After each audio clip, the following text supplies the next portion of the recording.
સાબરકાંઠા જિલ્લામાં ખાબકેલા ભારે વરસાદને કારણે અનેક નદીઓ અને તળાવોમાં નવા નીર આવ્યા છે,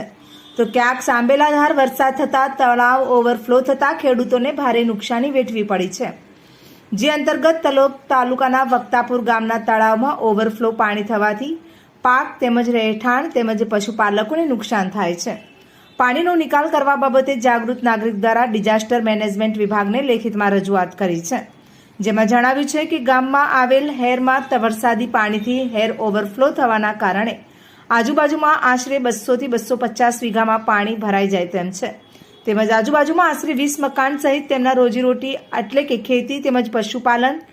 પણ વધુ નુકસાન થાય તેમ છે। તો આ પ્રશ્નો જલ્દીથી જલ્દી નિકાલ થાય અને વધારે નુકસાન થાય તે જ પહેલાં તકેદારી રાખી નુકસાન થતું અટકાવી શકાય તે અંગે આ પ્રશ્નને ધ્યાનમાં લઈને યોગ્ય કરતા પગલાં લેવામાં આવે તેવી લોકોની લાગણી સાથે માગણી ઉઠી છે।